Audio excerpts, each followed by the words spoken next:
flaky dry skin, tiny dust fragments fly off the outer bread during transport. The requirement of a dust explosion is small particles dispersed in a cloud, so they're well surrounded by the oxygen and air. The size of those particles is critical. The maximum about 300 microns, but typically you want about 30 microns. It's even smaller than you might think of as a grain of sugar.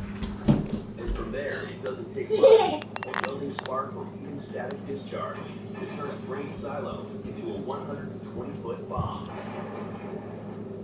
To prove it, chemical expert Professor Jimmy Oxley shows the explosive nature of dust with a few simple tools.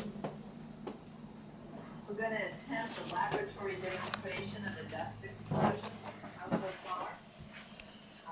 And a 1-gallon steam pan for confinement. And here we go.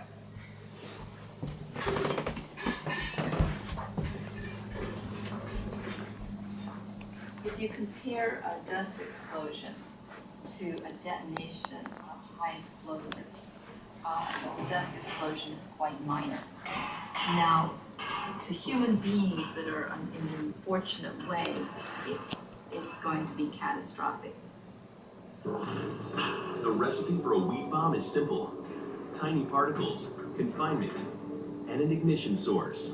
To prevent catastrophe, grain elevators run safety protocols, including ventilation systems, constant maintenance, and, not surprisingly, absolutely no open flames.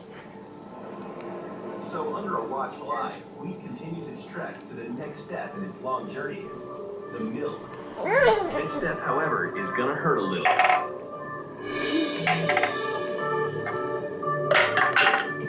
Each compact kernel is packed with vitamins and minerals, including iron, thiamine, and potassium, as well as vital carbohydrates, fiber, and protein. But how do you get them out of the kernel? That's where the mill comes in. At the mill, each kernel is smashed and transformed into flour. Flour milling is both a science and an art. There is a science to it in the flow diagrams and how it's laid out in the process.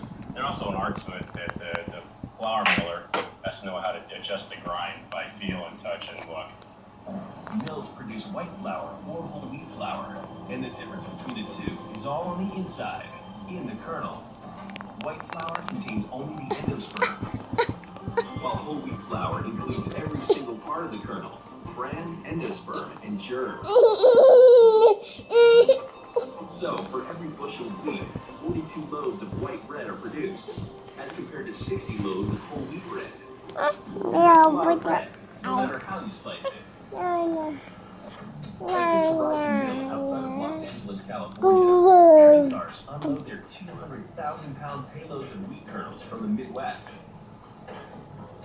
This steady stream of wheat will be transformed into 2 million pounds of flour every 24 hours. But how does the mill get so much flour from such tiny sources? The answer lies within a complex maze of chutes, tubes, pneumatic pressure systems, purifiers, and sifters that converts the wheat kernels to flour. Perhaps the most critical step is what the industry refers to as the first break. Like smashing a coconut to get the milk inside.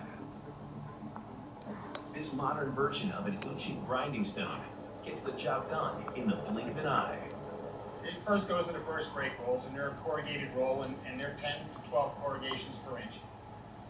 And they're spiraled a little bit, somewhere around 3/4 of an inch. And the rolls come against each other. Only they go at different speed. One's going 2.5 times the speed of the other one. So you're not really grinding, you're shearing. It's a shearing action. Referred to as middlings after the first break, the endosperm is still quite coarse. To reach a finer flour consistency, the endosperm undergoes 5 more rounds of grinding and sifting. So it's a continuous flow. It goes through a grind, it goes through a passage, it's lifted, it's sifted, it goes to another roll. We keep reducing that product down until there's no endosperm left to become butter. Mama. Now transformed, the wheat journey continues. Bulk trucks will carry 50,000 pounds of flour to their final destination, which could where would we be without our morning toast?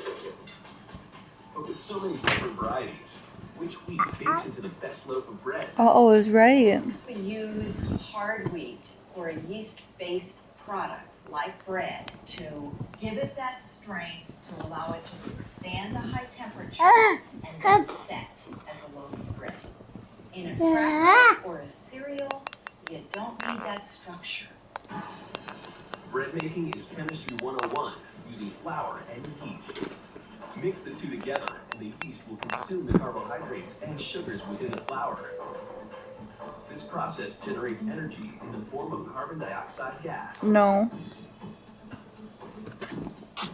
Because of its elasticity, the gluten protein left in the flour traps the gas, causing the dough to rise. Now keep in mind, this is really exciting because bread in itself, at a point in the operation, it's alive. We actually have yeast that's growing. Few realize the importance of wheat flour, like industrial bakers. Borowheat has been baking bread for almost 80 years. They know that there are few, if any, more iconic symbols of home health and happiness than a loaf of bread. Here, wheat flour is the vital ingredient for the 12 million pounds of baked goods produced each month. You know, we as bakers, the main ingredient is flour. So, and everything we do is based on flour. Americans consume over 100 pounds of wheat flour a year, much of that in the form of bread. There's about 53 pounds of bread that's consumed by the average American consumer every year.